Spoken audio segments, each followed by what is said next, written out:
আসসালামু আলাইকুম ওরহমতুল্লাহি তাআলা আযজা ওয়া জাল্লা ওয়া বারাকাতুহু ইন্নাল হামদুলিল্লাহ ওয়াস সালাতু ওয়াস সালামু আলা রাসূলিহিল আমিন ওয়া আলা আলিহি ওয়া সাহবিহি ওয়া মান তাবিআহুম আজমাইন আম্মা বা'দ। দূরে এবং কাছে, দেশের এবং প্রবাসে যে যেখান থেকে আপনাদের প্রিয় অনুষ্ঠান শাহনশাহ জিয়াউল হক মাইজ ভান্ডারী ট্রাস্ট কর্তৃক আয়োজিত রমজানের বিশেষ ইসলামী অনুষ্ঠান আলোকধারা দেখছেন, সকলকেই জানাচ্ছি আন্তরিক শুভেচ্ছা এবং মোবারকবাদ। আশা করছি সবাই ভালো আছেন এবং সুস্থ আছেন। আজকে আমরা যার কাছ থেকে আজকের বিষয়ের উপরে আলোচনা শুনবো এবং আপনাদের মনে কোনো জমে থাকা প্রশ্নগুলোর উত্তর জানার চেষ্টা করব, চলুন তার সাথে আজকে পরিচিত হয়ে নেই। আজকে আমাদের সাথে রয়েছেন আমাদের অনুষ্ঠানে কাদেরিয়া তৈয়বিয়া আলিয়া কাবিল মাদ্রাসার আরবি বিভাগের সম্মানিত সিনিয়র প্রভাষক এবং সেই সাথে মশরিকুল্লাহ দরবার শরীফ নারিন্দার সম্মানিত খতিব মুফতি সৈয়দ মোহাম্মদ মঈনুদ্দিন হেলাল। সালামু আলাইকুম ওরহমতুল্লাহি ওয়া বারাকাতুহু। ওয়ালাইকুম আসসালাম ওরহমতুল্লাহ বারাকাতু। মোহতারাম, আজকে আমরা আলোচনা শুরুর পূর্বে আজকে যে বিষয়টা নিয়ে আমরা আলোচনা করতে যাচ্ছি, বিষয়টি আমরা স্ক্রিনে একটু দেখে নিই।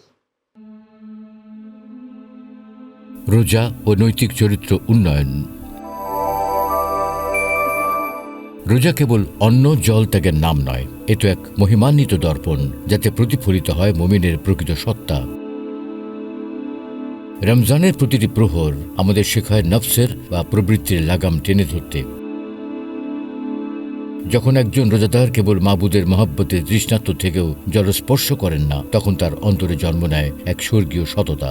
এই সততাই তাকে সামাজিক জীবনে মিথ্যা, গীবত আর প্রবঞ্চনার পঙ্কিলতা থেকে মুক্ত রাখে। সুফি সাধকদের ভাষায় প্রকৃত রোজা হল অঙ্গ প্রত্যঙ্গের রোজা, যেখানে চোখ দেখে না কোনো হারাম, কান শোনে না কোনো মন্দ, আর জিহ্বা লিপ্ত থাকে কেবলই জিকিরে। তাই তাকওয়াই মানুষের রূহকে করে তোলে আয়নার মতো স্বচ্ছ, যা কেবল ব্যক্তি নয়, পুরো সমাজকে শুদ্ধির আলোয় আলোকিত করে। আলহামদুলিল্লাহ, আমরা দেখতে পারলাম আজকে আমরা ইনশাআল্লাহ রোজা এবং নৈতিক চরিত্রের উন্নয়ন এ বিষয় নিয়ে আমরা কথা বলতে যাচ্ছি। আজকে আমরা জানি যে আমাদের অর্থ রয়েছে, সম্মান রয়েছে, বৈভব রয়েছে, ক্ষমতা রয়েছে, প্রযুক্তি রয়েছে আমাদের হাতে, বিভিন্ন রকম সুযোগ সুবিধা আমাদের হাতে রয়েছে।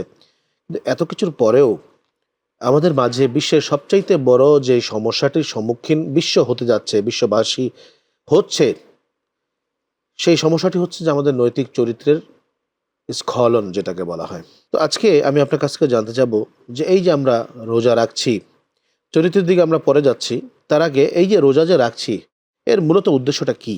ধন্যবাদ আপনাকে। মূলত রোজার কি উদ্দেশ্য, রোজা আমরা কেন পালন করব, রোজা পালন করার কেন আল্লাহ তাবারক ওয়া তাআলা সকল মুমিন মুসলমানদের উপর ফরজ করেছেন, সে বিষয়ে আল্লাহ তাবারক ওয়া তাআলা ইরশাদ করেন, বিসমিল্লাহির রহমানির রহিম, ইয়া আইয়ুহাল্লাযীনা আমানু কুতিবা আলাইকুমুস সিয়াম কামা কুতিবা আলাল্লাযীনা মিন ক্বাবলিকুম লাআল্লাকুম তাত্তাকুন। হে ঈমানদারেরা, হে বিশ্বাসীরা, তোমাদের উপর রোজাকে ফরজ করা হয়েছে যেভাবে তোমাদের পূর্ববর্তীদের উপর ফরজ করা হয়েছিল, যেন তোমরা মুত্তাকি, পরহেজগার, খোদাভীরু হও।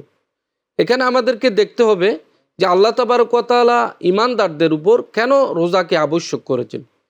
এখানে বেসিক্যালি আমরা যেটা দেখতে পাই সেটা হচ্ছে রোজা ফরজ করার মেইন যেটা উদ্দেশ্য, সেটা হচ্ছে আমরা তাকওয়া, পরহেজগারিতা, খোদাভীরুতা অবলম্বন করব, অর্জন করব। অর্থাৎ আমরা প্রতিটি ক্ষেত্রে আমাদের পার্সোনাল লাইফে, আমাদের সামাজিক জীবনে, আমাদের রাষ্ট্রীয় জীবনে আমরা কি করব, রোজার যে একটা ইফেক্ট, রোজার যে একটা প্রভাব, যে আল্লাহ ভীরুতা, আল্লাহর ভয়ভীতি, সেটা আমরা সদা সর্বদা পালন করব, লালন করব। সেটা আমাদের বাস্তব জীবনে সেটার প্রভাব আমরা বিস্তার করব, যেন আমরা আল্লাহর দরবারে কবুল হই, আমরা আল্লাহর দরবারে মঞ্জুর হই। আল্লাহ তাবারক ওয়া তাআলা আমাদেরকে যে উদ্দেশ্যে দুনিয়াতে প্রেরণ করেছেন, যে আল্লাহ তাবারক ওয়া তাআলা ইরশাদ করেন, ওয়ামা খালাকতুল জিন্না ওয়াল ইনসা ইল্লা লিয়াবুদুন, আমি মানব এবং দানব তথা জিনকে আমি সৃষ্টি করেছি আমার পরিচিতি লাভ করার জন্য, আমার ইবাদত বন্দিগি করার জন্য। এই যে মূল উদ্দেশ্য, আল্লাহর পরিচয় লাভ করা, বান্দা হিসেবে তার স্রষ্টার সাথে সে পরিচিত হবে, স্রষ্টার সাথে একান্ত একটা অবস্থান তার মধ্যে সৃষ্টি হবে। এটা কিন্তু একমাত্র পাওয়া যায় আপনার সিয়াম সাধনার মাধ্যমে। তবে সিয়াম সাধনাটা উদ্দেশ্য হতে হবে যে যেন প্রভুর সন্তুষ্টি। তো এটা কিভাবে হবে? এটা উদ্দেশ্য হবে যে আমাদেরকে প্রথমে ওখানে হালাল যে উপার্জন, আমাদের উপার্জনের মধ্যে যদি হালাল উপার্জন না হয়, আমাদের বক্ষণের মধ্যে যদি হালাল বক্ষণ না হয়, তাহলে যে রোজা রাখাটা শুধুমাত্র উপবাসেই হবে। প্রকৃত অর্থে যে রোজার উদ্দেশ্য যে নফসকে, নিজের আত্মাকে কন্ট্রোল করা, পাক পবিত্র করা, শয়তান তথা মানবতার চিরশত্রু যে ইন্না শয়তান আলিল ইনসানি আদুব্বুম মুবিন, এই যে মানবতার চিরশত্রু, সে শয়তানকে কন্ট্রোল করা, নিজের নফসকে দমন করা, নিজেকে আত্মশুদ্ধিতে রূপান্তর করা, এটা কখনো সম্ভব হবে না শুধুমাত্র রোজার মাধ্যমে। আর রোজাটা হবে আল্লাহ এবং আল্লাহ রসুলের সন্তুষ্টি। তাহলে আপনার কথার মাধ্যমে এটাই বোঝা গেল যে রোজার মূল উদ্দেশ্য হচ্ছে আত্মসংযম এবং আত্মশুদ্ধি, যেটা হচ্ছে আল্লাহ রসুল সাল্লাল্লাহু আলাইহি ওয়াসাল্লাম হাদিস শরীফ বলেছেন যে মাল্লাম ইয়াদা কাওলা যুর ফালাইসা লিল্লাহি হাজাতুন আন ইয়াদা তাআমাহু ওয়া শারাবা, যে কোনো ব্যক্তি রোজা রাখা অবস্থায় সে বাজে মন্দ কাজ, মন্দ কথা বলা, অযথা কাজ করা ছাড়তে পারলো না, তাহলে আল্লাহ রাব্বুল আলামিনের কাছে তার সেই যে রোজা সে রাখছে, সে খাচ্ছে না, পানাহার করছে না, তার এগুলো কোনো কিছুই আল্লাহর কাছে প্রয়োজন নাই। সুতরাং বোঝা গেল যে আল্লাহ রাব্বুল আলামিন সবচেয়ে বেশি প্রাধান্য দিচ্ছেন মানুষের ভেতরের অন্তরের যে পরিশুদ্ধিতা, সেই জিনিসটাকে। আমি এই পর্যায়ে আপনার কাছে জানতে চাইবো যে আমাদের যেই নৈতিক চরিত্রের কথা আমি অনুষ্ঠানের শুরুতে বললাম, যে নৈতিক চরিত্রের অবক্ষয় ঘটছে সারা বিশ্ব জুড়েই, তো এই রোজা কি করে আমাদের চরিত্রকে উন্নত করতে পারে? ধন্যবাদ। আসলে রোজা মূলত ফরজ করা হয়েছে আমাদের নৈতিক অবক্ষয় রোধ করার জন্য। একজন ইমানদার যখন সত্যিকার অর্থে রোজা পালন করবে, সিয়াম সাধনা করবে, তখন তার মধ্যে মানবতা সৃষ্টি হবে। তার যেই আপনার রিপু, ষড়রিপু, যেগুলো মানুষকে কুপ্রবৃত্তি আদেশ দেয়, আল্লাহ তাবারক ওয়া তাআলা ইরশাদ করেন ইন্নান নাফসা লাম্মারাতাম বিসু, যে নফসে আম্মারা যেটা মানুষকে ক্ষতির দিকে, মানুষকে খারাপ আদেশ দেয়। তো এই রোজার তথা সিয়াম সাধনার মাধ্যমে, যেহেতু এটা উপবাস এমন একটা জিনিস, হাদিসে পাকের মধ্যে বুখারী শরীফের রওয়ায়েতে এসেছে, নবীজি ইরশাদ করেন ইন্না শাইতানা আলাল ইনসানি মাজারাদ্দাম আও মাবলাগাদ্দাম, নিশ্চয় শয়তান মানুষের রগে রগে চলে, শিরা উপশিরায় শয়তান চলে।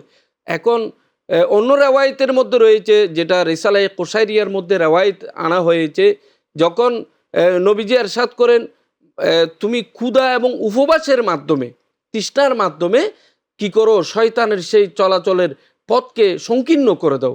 আমরা যখন রোজা পালন করব, সিয়াম সাধনা করব, সত্যিকার অর্থে আপনার যতটুকু খাওয়া দরকার আমাদের, অতিরিক্ত না, এতটুকু খেয়ে যখন আমরা আল্লাহর সন্তুষ্টির খাতিরে রোজা পালন করব, তখন আমাদের যে রিপু, আমাদের নফসে আম্মারা যেটা যেটা মানুষকে সবসময় খারাপ কাজের আদেশ দেয়, সেটা কন্ট্রোল হয়ে আসবে।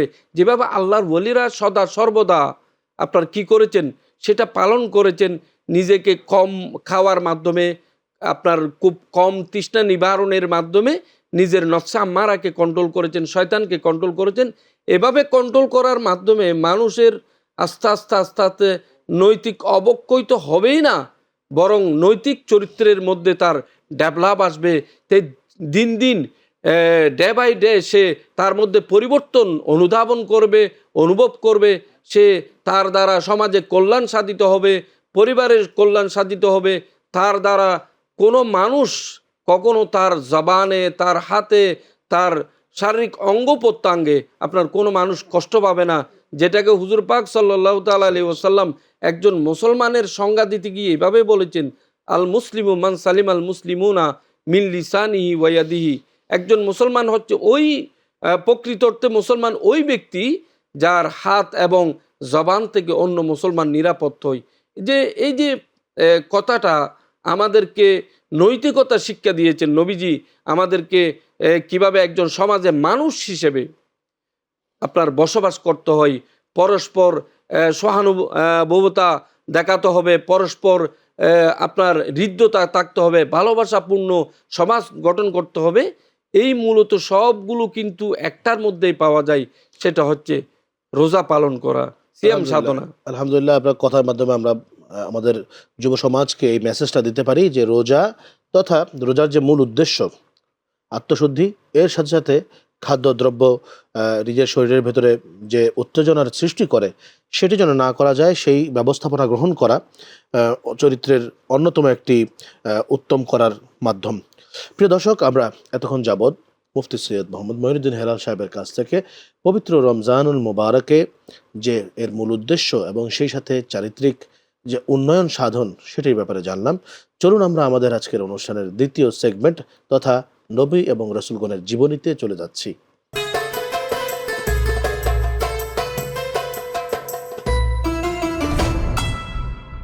আজকে নবী এবং রাসূলগণের জীবনীতে আমি আপনার কাছ থেকে হযরতে উযাইর আলাইহিস সালাম, যার নাম পবিত্র কোরআনুল কারীমে এসেছে, সেই উযাইর আলাইহিস সালাম সম্পর্কে জানতে চাচ্ছি। ধন্যবাদ। আল্লাহ তাবারক ওয়া তাআলা অধিকাংশ মুফাসসিরদের মতে যে 25 জন নবীর নামে পাক উল্লেখ করেছেন, ওখানে হযরত উযাইর আলাইহিস সালাম একজন রয়েছেন। অবশ্যই অনেকেই এটা 33 পর্যন্ত পৌঁছিয়েছেন যে নবীদের নামে পাক কুরআন মজিদের মধ্যে আল্লাহ তাবারক ওয়া তাআলা উল্লেখ করেছেন। কিন্তু অধিকাংশ মুফাসসিরদের মতে যেটা আমরা দেখতে পাই সেটা হচ্ছে 25 জন নবীর নামে পাক। যেমন ইমাম জালালউদ্দিন সুয়ুতী রহমতুল্লাহ আল ইতকান ফি উলুমিল কোরআন, ইমাম জারকাশি রহমতুল্লাহ আল বুরহান ফি উলুমিল কোরআনের মধ্যে উল্লেখ করেছেন। তো ওখানে হযরত উযাইর আলাইহিস সালাম একজন অন্যতম নবী, বনি ইসরাইলদের কাছে প্রেরিত হয়েছেন, যার নামে পাক কোরআন মাজিদে যদি আমরা দেখি একবার এসেছে হযরত উযাইর আলাইহিস সালামের নামে পাক। যেমন আল্লাহ তাবারক ওয়া তাআলা ইরশাদ করেন, ওয়াকালাতিল ইয়াহুদু উযাইর ইবনুল্লাহ। ইহুদিদের একটা ভ্রান্ত ধারণা ছিল, তারা হযরত উযাইর আলাইহিস সালামকে আল্লাহর বেটা বলেছে, নাউজুবিল্লাহি মিন যালিক। অথচ আল্লাহ তাবারক ওয়া তাআলা এগুলো থেকে সম্পূর্ণ পাক পবিত্র। আল্লাহ তাবারক ওয়া তাআলা ঈমানদারদেরকে শিক্ষা দিয়েছেন, কুল হুয়াল্লাহু আহাদ, যে আপনি আই মাহবুব সাল্লাল্লাহু আলাইহি ওয়াসাল্লাম আপনি বলুন আল্লাহ তাবারক ওয়া তাআলা একক, লা শরীক। তো কিন্তু ইহুদিরা তাদের যে আদর্শ সেখান থেকে সরে গিয়ে তারা হযরত উযাইর আলাইহিস সালাম, যিনি আল্লাহ তাবারক ওয়া তাআলার একজন প্রেরিত নবী, তাদের কাছে তাদেরকে হেদায়েতের জন্য, সুপথ দান করার জন্য, তাদেরকে আল্লাহ তাবারক ওয়া তাআলার প্রতি, আল্লাহ তাবারক ওয়া তাআলার দিক নির্দেশনার প্রতি ডাকার জন্য যে প্রেরণ করেছেন, তাকে তারা তার সন্তান হিসেবে স্বীকৃতি দিয়েছে, নাউজুবিল্লাহ। তো ওনার নামে পাক হচ্ছে উযাইর। ইতিহাস পর্যালোচনা করলে আপনি সিরাতি আপনার ইবনে আসাকির অথবা আপনার আল বেদায়া ওয়ান নেহায়া এমন কিছু পাওয়া যায় না, যেহেতু এগুলো খ্রিস্টপূর্ব হযরত উযাইর আলাইহিস সালামের ঘটনাগুলো। এরপরও যেহেতু উনি বনি ইসরায়েলের একজন নবী, উনি বনি ইসরায়েলরা হযরত মূসা আলাইহিস সালামের যেহেতু তৌরাত নাজিল হয়েছে মূসা আলাইহিস সালামের উপর, সেই তৌরাতকে যথাযথ পালন না করার কারণে এবং তাদের কাছে আল্লাহ তাবারক ওয়া তাআলা তাবুতে সাকিনা একটা আমানত রেখা হয়েছিল, দিয়েছিলেন আল্লাহ তাবারক ওয়া তাআলা, যেটা খুবই বরকতময়। এই দুইটা জিনিস তাদের কাছ থেকে উঠিয়ে নেওয়া হয়েছে। তো হযরত উযাইর আলাইহিস সালাম উনি এমন একজন নবী যে যার মাধ্যমে আল্লাহ তাবারক ওয়া তাআলা আবার তাদেরকে সেই তাওরাতকে পুনঃদান করেছেন।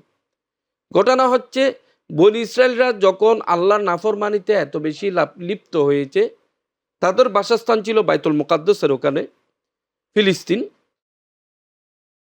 তাদেরকে আল্লাহ তাবারক ওয়া তাআলা বখতে নসর, ওই জালিম শাসক প্রেরণ করে এমন শাস্তি দিয়েছে, তাদেরকে টোটালি জনপদ শূন্য, বাইতুল মুকাদ্দাস বা বাইতুল মাকদিস জনপদ শূন্য করেছে। তাদের 10 লাখ বনি ইসরায়েলের মানুষকে বন্দি করেছে বখতে নসর। ওখানে হযরত উযাইর আলাইহিস সালাম তখন ছোট ছিলেন, ওনাকেও বন্দি করে নিয়ে গেছে। পরবর্তীতে হযরত উযাইর আলাইহিস সালাম যেহেতু আল্লাহর প্রেরিত নবী, ওনার আদর্শ দেখে, ওনার অবস্থান দেখে ওনাকে কি করেছেন, ছেড়ে দিয়েছে তারা।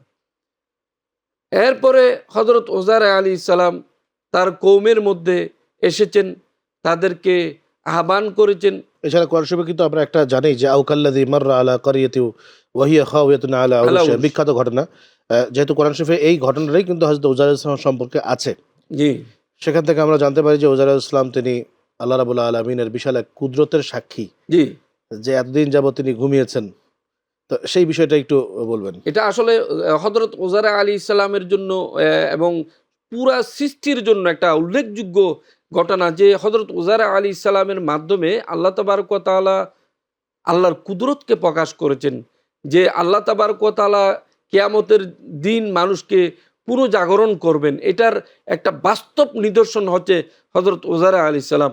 উনি যখন ফিরে আপনার বাইতুল মুকাদ্দাসে এসেছেন, তখন দেখলেন যে ওখানে টোটাল জনপদ শূন্য। তখন উনি চিন্তা করলেন যে আল্লাহ তাবারক ওয়া তাআলা এই জনপদ শূন্য একটা এলাকাকে কিভাবে আবার পুনর্জীবন দান করবেন। তখন ওখানে দেখলেন হযরত উজাইর আলাইহিস সালাম অনেক ধরনের ফলমূল, ওখান থেকে আঙ্গুরের রস খেলেন, আঙ্গুর খেলেন। এরপরে উনি একটা গাছের নিচে গিয়ে যখন বিশ্রাম করলেন, এই অবস্থায় আল্লাহ তাবারক ওয়া তাআলা ওনাকে মৃত্যুদান করলেন, তথা এন্তেকাল ওনার হলো। 100 বছর উনি ঘুমের মধ্যে রয়ে গেলেন। 100 বছর পরে উনি সকালে ঘুমালেন, জাগ্রত হলেন বিকালের দিকে। আল্লাহ তাবারক ওয়া তাআলা ওনাকে জিজ্ঞেস করলেন, আপনি কতদিন ঘুমিয়েছেন? বলে, আমি তো কিছুক্ষণ ঘুমিয়েছি। আল্লাহ বললেন, না, আপনি 100 বছর ঘুমিয়েছেন। দেখেন, আপনার গাধা যেটা ছিল, আপনার বাহন, সেটা কিন্তু একদম সমূলে বিনষ্ট হয়ে গেছে। আর আপনি যেগুলো আঙ্গুরের রস রেখেছেন, সেগুলো আল্লাহ তাবারক ওয়া তাআলার কুদরতি নিদর্শন হিসেবে সে 100 বছর আঙ্গুরের রসগুলো হুবহু রেখে দিয়েছেন। পরবর্তীতে আল্লাহ তাবারক ওয়া তাআলা ওনাকে জাগ্রত করে দেখিয়ে দিলেন যে আল্লাহ তাবারক ওয়া তাআলা মৃত অনাবাদ জায়গাকে আবাদ করতে আল্লাহ তাবারক ওয়া তাআলার কুদরতের কোনো আপনার কি ব্যাক পেতে হবে না। এটা আল্লাহর স্বাভাবিক একটা বিষয়। ইজা কাদাল্লাহু আমরান ফাইন্নামা ইয়াকুলু লাহু কুন ফায়াকুন। আল্লাহ তাবারক ওয়া তাআলা যখন কোনো কিছুরই ইচ্ছা পোষণ করবেন, তখন এটা আল্লাহর কুদরতি মনসা হলেই এটা কুন ফায়াকুন হয়ে যায়। সেজন্যই কিন্তু হযরতে উজাইর ইসলামকে ইহুদিরা আল্লাহর বেটা মনে করেছিল, যে হ্যাঁ। 100 বছর পরে সে জীবিত হয়ে আসলো। জি জি আসার পরে তিনি আবার তাওরাত কিতাব মুখস্থ শুনিয়ে দিলেন সবাইকে, শুনিয়ে দিলেন। সেটা থেকে লেখা হলো নতুন করে।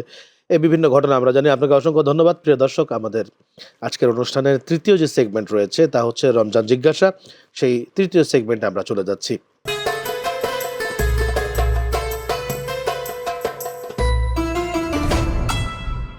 তো আজকের তৃতীয় সেগমেন্ট রমজান জিজ্ঞাসায় আমি আপনার কাছে জানতে চাইবো, ফরজ নামাজের জামাত শুরু হওয়ার পর কোনো প্রকারের সুন্নত অথবা নফল নামাজ পড়া জায়েজ আছে কিনা? ধন্যবাদ একটা যুগোপযোগী প্রশ্ন করার জন্য। আসলে প্রশ্নটা খুবই একটা গুরুত্বপূর্ণ প্রশ্ন। যেহেতু আমরা মুকাল্লিদ, আমরা মাযহাবকে মানি, মাযহাবকে অনুসরণ করি। শরীয়তের ফয়সালা হচ্ছে, যখন ফরজ নামাজ শুরু হয়ে যায়, তখন সুন্নত পড়ার এমনি বিধান নেই। স্বভাবত এটা হচ্ছে মুতলক মাসালা, কিন্তু বিশেষ করে ফজরের সুন্নত যেটা সুন্নতে মুআক্কাদা, যেটাকে ওয়াজিব বলা হয়েছে, আপনি জামাত যদি শুরু হয়ে যায়, সেক্ষেত্রে আপনি যদি মনে করেন যে আমি সুন্নত শেষ করে জামাতে শরিক করতে পারবো, তাহলে আপনি কি করবেন? সুন্নত পড়ে নেবেন। আর যদি জোহরের সুন্নতের ক্ষেত্রে দেখেন আপনি জামাত শুরু হয়ে গেছে, সুন্নত শুরু করেছেন, আপনি 2 রাকাত পরে সালাম ফিরিয়ে আপনি জামাতে শরিক হবেন।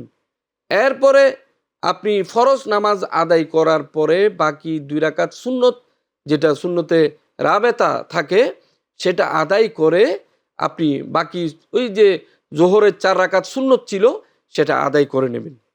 এমনি তো নফল, বাকি নফল ফরজ, যেহেতু এটা আল্লাহর বিধান, ফরজ একটা ইবাদত, তো ফরজটাকে আগে পালন করতে হবে। আগে পালন করতে হবে। আরেকটা জিজ্ঞাসা হচ্ছে যে ফজরের নামাজের সুন্নত এটি কখন পড়তে হয়? এটা তো আমরা জানি অবশ্যই ফজরের নামাজের আগে পড়তে হয়। আগে পড়তে হয়। যদি কোনো কারণে এই সুন্নতটা সে গিয়ে পেল না, দেখলো যে নামাজ দাঁড়িয়ে গিয়েছে, জি এবং এটা কি নামাজের পরে, ফরজ নামাজের পরে কি আদায় করা যাবে কিনা? না, কেউ যদি মনে করে না ফরজ নামাজের পরে তো সূর্য ওঠার পর্যন্ত একটা বিরাট ডিস্টেন্স রয়েছে, একটা অনেক সময়, আমি তো সুন্নত পড়ে ফেলতে পারবো, কতক্ষণ সময় লাগবে? না, শরীয়তের এলো নাই। যেহেতু নবীজির হাদিসে পাক রয়েছে, লা সলাতা বাদাল ফজর ইল্লাল ফজর, ফজরের পরে আর কোনো নফল ইবাদত নাই যতক্ষণ না সূর্য পরিপূর্ণভাবে উঠব। তো শরীয়তের ফায়সালা হচ্ছে আপনার সুন্নতটা পড়বে, সূর্য পূর্ণাঙ্গ রূপে যখন উঠে যাবে তখন সে কি করবে, আপনার ফজরের যে 2 রাকাত সুন্নত পড়তে পারে নাই সেটা তখন কাজা করে সেটা নেবে। আদায় করে নেবে। আরেকটা বিষয় হচ্ছে যে নামাজের সবসময় তো আর নামাজ যখন ইচ্ছে তখন পড়া যায় না। কিছু কিছু সময় আছে না নামাজের নিষিদ্ধ সময়। নিষিদ্ধ সময়গুলো কি কি? যে এটা মোস্ট ইম্পর্টেন্ট একটা কোয়েশ্চন। সেটা হচ্ছে 3টা নিষিদ্ধ সময় আমরা জানি ফেকার ভাষায়।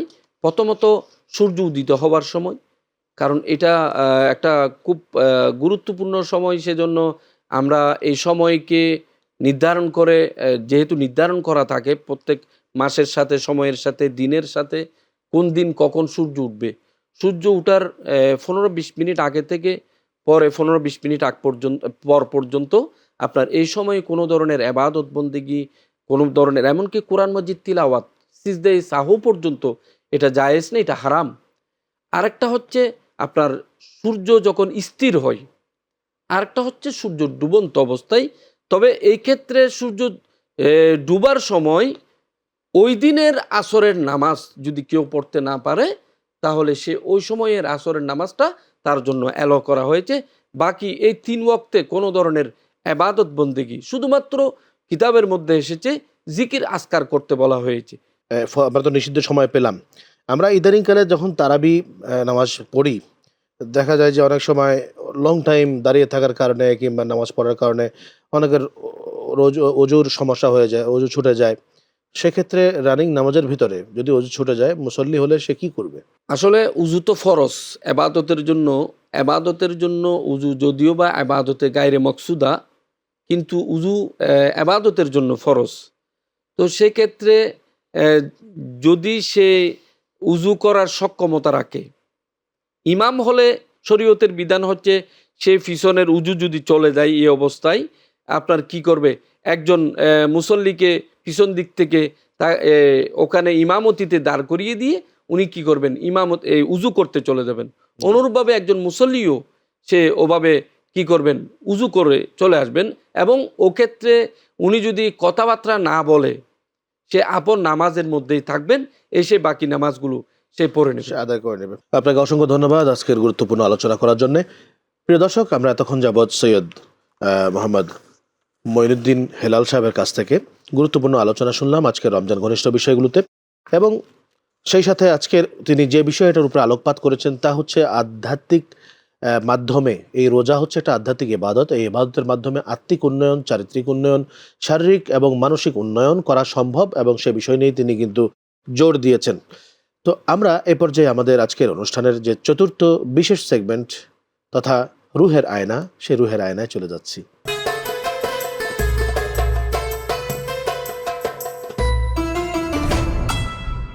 মোহতারাম, আপনি জানেন যে আমাদের এই অনুষ্ঠানটি দেশের অসংখ্য মানুষ তারা বিভিন্ন মাধ্যমে দেখে থাকে। টেলিভিশনে যেরকম দেখছে, তারা সামাজিক মাধ্যম যেমন ফেসবুক, টুইটার, ইউটিউব এগুলোতে দেখে থাকে। তো সেখানে তারা অনেক ধরনের প্রশ্ন করে থাকেন। তাদের প্রশ্নগুলোর মধ্য থেকে আজকে আমরা এক ভাইয়ের প্রশ্ন নিয়ে কথা বলবো। তো আমরা সেই ভাইটির প্রশ্ন আপনাদের দর্শকদের উদ্দেশ্যে পড়ে শোনাচ্ছি। তিনি আমাদেরকে ফেসবুকে কমেন্ট করে জিজ্ঞেস করেছেন, জানার উদ্দেশ্যে জেনেছেন যে পাপে ভারাক্রান্ত মন নিয়ে কি খোদার দিদার করা সম্ভব? এই শেষার্ধে তওবায়ে নাসুহা বা খাঁটি তওবার মাধ্যমে রূহকে পরিষ্কার করার পদ্ধতি কি? ভাই আমার জানতে চেয়েছেন এই প্রশ্নটি। ধন্যবাদ। অত্যন্ত গুরুত্বপূর্ণ একটা প্রশ্ন। আসলে আমরা বান্দা হিসেবে আমাদের সকাল সন্ধ্যায় পাপের মাধ্যমেই অতিবাহিত হই। বান্দা হিসেবে আমরা যতটুকু আমাদের ইবাদত বন্দেগী আপনার খোদার ফরমানকে এবং হুজুর পাক সাল্লাল্লাহু তাআলা আলাইহি ওয়াসাল্লামের আদেশকে মেনে চলা দরকার, আমরা ততটুকু করতে অক্ষম। তাই আমাদের নিত্য সার্বক্ষণ আমরা গুনার মধ্যেই লিপ্ত রয়েছি। এই গুনাহ থেকে পরিত্রাণ পাওয়ার উপায় হচ্ছে চেষ্টা করতে হবে প্রথমত যে গুনাহ আমার দ্বারা হয়েছে সেই গুনাহ থেকে বেঁচে থাকা, যেটা মূলত তওবা বলা হয়। তওবা শব্দের অর্থ হচ্ছে বান্দা, হুজুর পাক সাল্লাল্লাহু তাআলা আলাইহি ওয়াসাল্লাম হাদিসে পাকের মধ্যে ইরশাদ করেন, আত-তওবা আন-নাদামা। তওবা মানে হচ্ছে লজ্জিত হওয়া, বান্দা গুনাহ হয়েছে এই গুনার জন্য অনুতপ্ত হওয়া, অনুশোচনা করা যে আল্লাহ আমার দ্বারা গুনাহ হয়েছে, আমি ভুল করেছি, আমি এই গুনাহ আর করব না, এই বলে বান্দা আল্লাহর দিকে প্রত্যাবর্তন করা। এটাকে মূলত তওবায়ে নাসুহাও বলা হয়, যে একনিষ্ঠতার সাথে যে তওবা, সেটা হচ্ছে যে বান্দা দ্বিতীয়বার ওই কাজটা রিপিট না করা।